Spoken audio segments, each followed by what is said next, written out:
நாடாளுமன்ற தேர்தலில் பதிவான வாக்குகள் இன்று எண்ணப்படுகின்றன. மத்தியில் ஆட்சியை பிடிப்பது யார் என பிற்பகலுக்குள் தெரிய வாய்ப்பு. வாக்கு எண்ணிக்கைக்கு தயாரானது தமிழ்நாடு. வாக்கு எண்ணும் 39 மையங்களிலும் 3 அடுக்கு பாதுகாப்பு.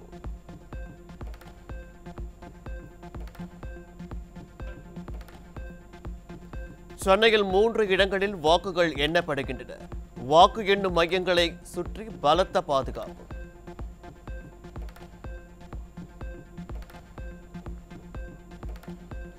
இவிஎம்மில் பதிவான வாக்கு எண்ணிக்கையும் 17C படிவத்தில் உள்ள எண்ணிக்கையும் சரிபார்க்க அறிவுறுத்தப்படும். தலைமை தேர்தல் ஆணையர் ராஜுகுமார் பேட்டி. 64 கோடி மக்களை வாக்களிக்க வைத்து உலக சாதனை படைத்துள்ளோம். இந்திய தலைமை தேர்தல் ஆணையர் பெருமிதம்.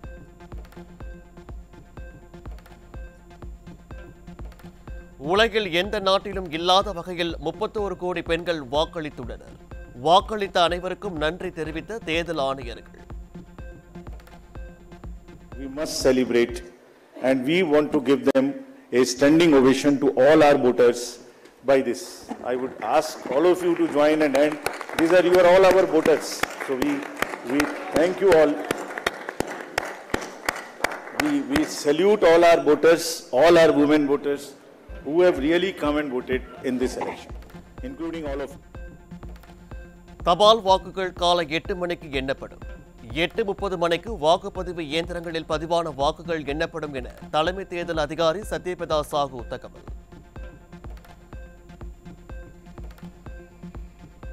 தபால் வாக்கு முடிவுகளை அறிவிப்பதில் மாற்றம் செய்தது தேர்தல் ஆணையம். தபால் வாக்குகள் முதலில் எண்ணப்பட்டாலும் இறுதியாகத்தான் முடிவுகள் அறிவிக்கப்படும் என சத்யபிரதா சாஹூ தகவல். தேர்தல் நடத்தை விதிமுறைகள் ஜூன் 6ஆம் தேதியுடன் முடிவுக்கு வரும். தமிழக தலைமை தேர்தல் அதிகாரி சத்யபிரதா சாஹூ விளக்கம். வாக்கு எண்ணிக்கை சுமூகமாக நடைபெறுவதை உறுதி செய்ய வலியுறுத்தி முன்னாள் நீதிபதிகள் குடியரசுத் தலைவருக்கு கடிதம். தேர்தல் ஆணையம் தனது கடமையை செய்யவில்லை என்றும் கடிதத்தில் குற்றச்சாட்டு. சேலம் மாவட்டத்தை சேர்ந்த பாமக நிர்வாகிகள் 150க்கும் மேற்பட்டோர் அதிமுகவில் இணைந்தனர். கழக பொதுச் செயலாளர் முன்னிலையில் மாற்றுக் கட்சியினர் அதிமுகவில் இணைந்தனர். கருத்து கணிப்புகளை முறியடித்து அதிமுக 2வது முறையாக ஆட்சிக்கு வந்தது. விழுப்புரம் முகவர்கள் ஆலோசனை கூட்டத்தில் அதிமுக எம்பி சி.வி. சண்முகம் பேச்சு. தேர்தலுக்கு பிறகு நடந்த பிந்தைய கருத்து கணிப்பை நம்ம பார்த்திருக்கிறோம். 2001 நம்ம ஜெயிக்க மாட்டோம்னு சொன்னாங்க. 2011 நம்ம ஜெயிக்க மாட்டோம்னு சொன்னாங்க. இதெல்லாம் நம்ம பார்த்திருக்கிறோம். 2014 ஜெயிக்கவே முடியாதுன்னு சொன்னாங்க. ஏன்னா வரலாறு 32 ஆண்டுகள் புரட்சி தலைவருக்கு அப்புறம் 2வது முறையாக வெற்றி பெறல. ஆனால் அத்தனை கருத்து கணிப்புகளும் அடுத்த தேர்தலுக்கு பிறகு பிந்திய கருத்து கணிப்புகளும் ஊடகத்திலும் அனைத்து சரித்திர பின்னணியில் அனைத்தையும் முறியடித்து அனைத்து இந்திய அண்ணா திராவிட முன்னேற்ற கழகம் 2வது முறையாக நம்ம ஆட்சி கட்டில வந்தோம்.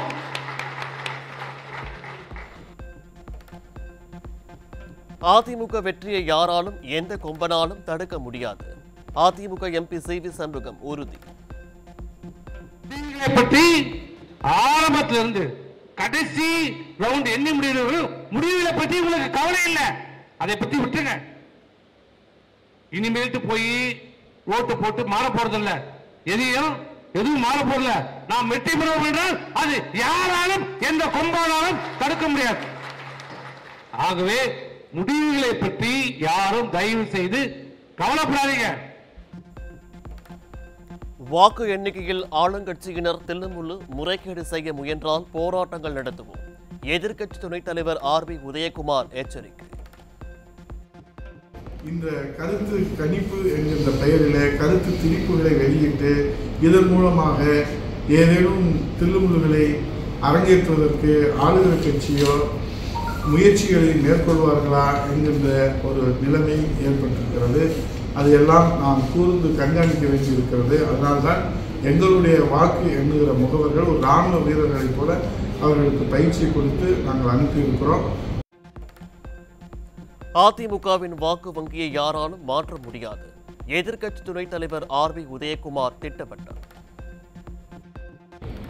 நிரந்தரமான வாக்கு வங்கி இரட்டை இலைக்கு என்று நம்முடைய புரட்சித் தலைவர் பாரத ரத்னா புரட்சித் தலைவர் அவர்கள், புரட்சித் தலைவர் அம்மா அவர்கள் வளர்த்தெடுத்த இந்த இயக்கத்தை இன்னைக்கு புரட்சித் தலைவர் எடப்பாடியார் கட்டி காக்கிற இந்த இயக்கத்திற்கு நிரந்தரமான வாக்கு வங்கி, அதைத்தான் எங்களுடைய வேட்பாளர் VT நாராயணசாமி ஒவ்வொரு கிராமத்திலும் சொல்லுவார். இரட்டை இலைக்கு வாக்களித்த மக்களை அவர்கள் எவ்வளவு ஆசை காட்டினாலும், பணம் கொடுத்தாலும், அல்லது அந்த வாக்களிக்கிற அந்த விரலை, கட்ட விரலையோ சுற்று விரலையோ வெட்டி எடுத்தாலும் இரட்டை இலையை மாறி ஓட்டு போட மாட்டார்கள். பருப்பு பாமாயிலுக்காக ரேஷன் கடைக்கு நடையாய் நடக்கும் மக்கள். இன்று போய் நாளை வா என ரேஷன் கடை ஊழியர்கள் திரும்ப செல்வதால் வெறுங்கையுடன் திரும்பி செல்லும் அவல. எனக்கு கஷ்டமாக தான் இருக்குது. வேலையெல்லாம் விட்டுட்டு வந்திருக்கேனே நான். காலையில் வர முடியாது, வேலைக்கு போயிட்டு வேலையிலேருந்து இப்போ தான் வந்தோம். சரி வாங்கிட்டு போயிட்டு வீட்டில் வேலை செய்யலான்னு வந்தோம். கடை லீவு. சென்னை அரும்பாக்கத்தில் உள்ள மருந்து கடையிலும் தாய்ப்பால் விற்பனை.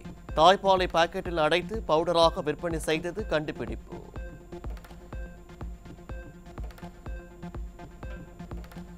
பழனி அருகே அரசு பேருந்தின் முன்பக்க டயர் கழன்று ஓடியதால் பரபரப்பு. ஓட்டுநரின் சாமர்த்தியத்தால் உயிர் தப்பிய 30 பயணிகள். முன்னாடி டயர் ஓடுது பாரு.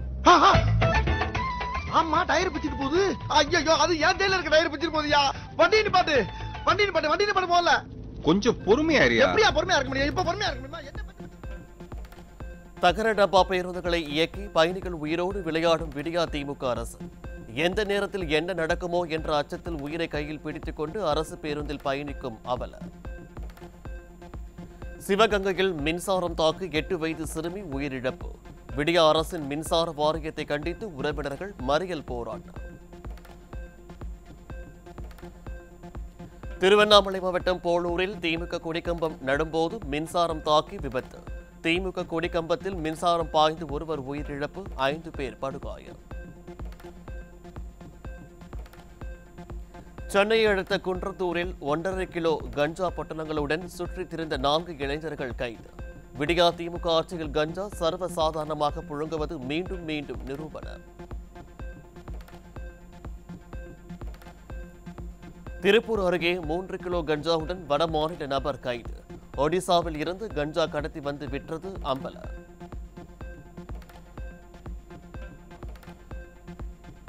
சென்னையில் கஞ்சா விற்ற 4 பேர் கைது. கஞ்சா விற்று கல்லூரி மாணவர்களின் எதிர்காலத்தை சீரழித்த கும்பல். அரசு வேலை வாங்கித் தருவதாக கூறி ஈரோட்டில் 2 கோடி ரூபாய் மோசடி செய்த முதியவர் கைது.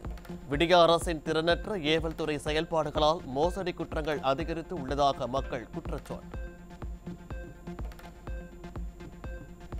பழனி அருகே கலப்பு திருமணம் செய்த பெண்ணை கணவர் குடும்பத்தினர் கொல்ல முயற்சித்ததாக புகார். நடவடிக்கை எடுக்காத விடியா போலீசாரை கண்டித்து தாய் மற்றும் குழந்தைகளுடன் இளம்பெண் தர்ணா போராட்டம். இன்னும் இதுக்கு மேலே நம்ம வேணாம், வாழணும் தான் நானும் நினைச்சேங்க சார். அதுக்கு மீறி உங்க குடும்பம் எல்லாரும் சேர்ந்து எனக்கு மருந்தை ஊற்றி விட்டாங்க சார். அதையும் போலீஸ் ஸ்டேஷன்ல போய் எந்த கம்ப்ளைண்ட்டும் இல்லாம, FIR இல்லாம நான் போய் கம்ப்ளைண்ட் பண்ணி பிள்ளைய மட்டும் வாங்கி கொடுத்து எந்த நடவடிக்கையும் இல்லாம அனுப்பிச்சு விட்டாங்க. அங்கிருந்து பிள்ளைய பார்க்க போகக்கூடாதுன்னு சொன்னாங்க. இப்போ என் வீட்டுக்கார் வீட்டுல இருந்து நான் வந்து 5 மாசம் ஆச்சுங்க சார். என் வீட்டுக்கார் வீட்டுல இருந்து மாமியாரும் மாமனாரும் வந்து பிள்ளைய கூட என் மகனுக்கு தர பெத்த, எவனுக்கு நீ பெத்த அப்படின்னு அசிங்கமா கேட்கறாங்க. என் பிள்ளைய என்கிட்ட கொடுக்குறாங்க.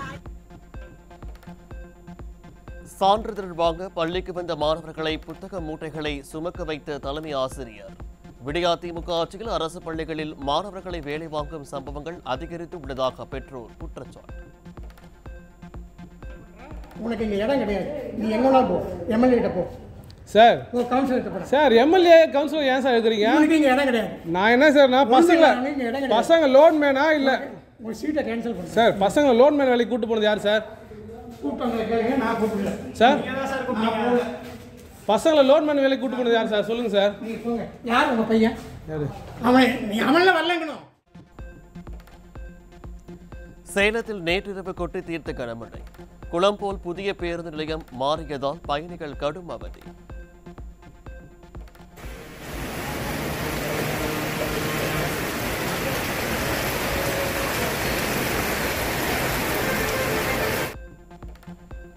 மதுரை மற்றும் திருப்பூர் மாவட்டங்களில் சூறைக்காற்றுடன் பெய்த கனமழை.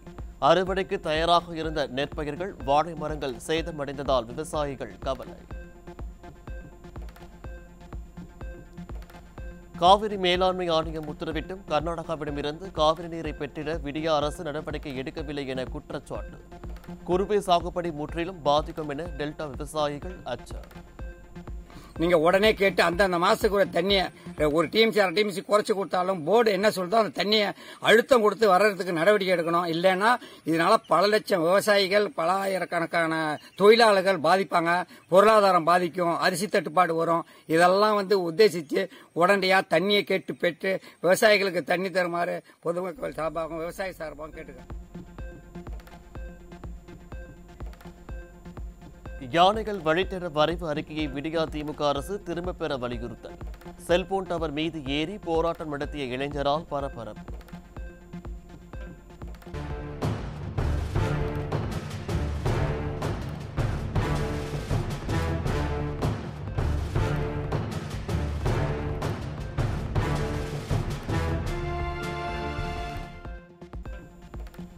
இலங்கைக்கு கடத்த முயன்ற 80 மூட்டை பீடி இலை பறிமுதல். விடியா திமுக ஆட்சியில் தொடர் கதையாகும் கடத்தல் சம்பவங்கள்.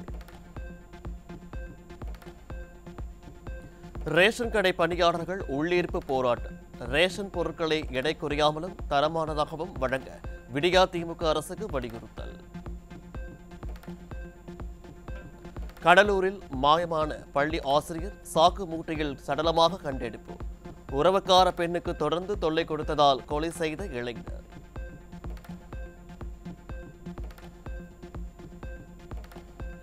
ரேஷன் அரிசி கடத்தல் தொடர்பாக பொள்ளாச்சியில் மட்டும் கடந்த 5 மாதத்தில் 157 வழக்குகள் பதிவு. பொள்ளாச்சியிலேயே இந்த நிலை என்றால் தமிழகம் முழுவதும் எவ்வளவு பேர் கடத்தலில் ஈடுபட்டு இருப்பார்கள் என விடியா அரசுக்கு மக்கள் கேள்வி.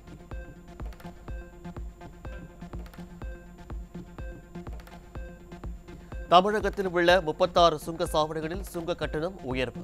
புதிய கட்டணம் அமலுக்கு வந்ததால் வாகன ஓட்டிகள் அதிர்ச்சி. அவங்க கொடுக்குற வாடகையில் பாதி டோலுக்கே போயிடுது. அதில் ஒன்றுமே பண்ண முடியல. டோல் பார்த்தோன்னா ஃபர்ஸ்ட் நாங்கள் விற்கிற வண்டியே 85 ரூபா தான் இருந்தது. இன்னைக்கு 160 ரூபா ஆகிப்போச்சு. அப் அண்ட் டவுனே 80 ரூபா தான் இருந்தது. இன்னைக்கு 160 ரூபா ஆகிப்போச்சு. அதேமாதிரி தொழிற்பேடு, செங்கல்பட்டு அதெல்லாம் பார்த்தோன்னா 30 ரூபா தான் இருந்தது. இன்னைக்கு 110 ரூபா ஆயிடுது. டோலுக்கே 600 700 போயிடுது. இப்போ டோல் கட்டு பார்த்தீங்கன்னா எல்லாத்துலேயுமே டோல் கட்டு ஏற்றிக்கிறாங்க. 6 மாதத்துக்கு முன்னாடி கூட ஏற்றுறாங்க, எலெக்ஷனுக்கு முன்னாடி ஏற்றுறாங்க. இப்பயும் பார்த்தீங்கன்னா அதேமாதிரி ஏற்றினே இருக்காங்க. இந்த மாதிரி போனாக்கா எங்கள் வாழ்வாதாரம் ரொம்ப பாதிக்குது. புதுக்கோட்டை மாவட்டத்தில் அரசு பள்ளிகளில் மாணவர்களுக்கு நற்சான்றிதழ் வழங்காமல் அலைக்கழிக்கப்படுவதாக குற்றச்சாட்டு. வாரிசு அமைச்சரின் படங்களுக்கு மட்டும் விருகொண்டு செயல்படும் பள்ளி கல்வி அமைச்சர் இவற்றை ஏற்றலாம் கண்டு கொள்ள மாட்டாரா என பெற்றோர் கேள்வி.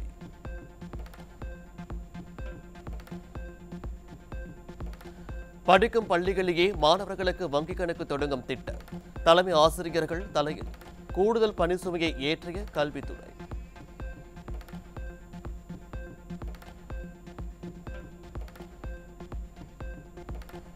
பள்ளிகளுக்கு இருசக்கர வாகனங்கள் ஓட்டி வர மாணவ மாணவிகளை அனுமதிக்க கூடாது.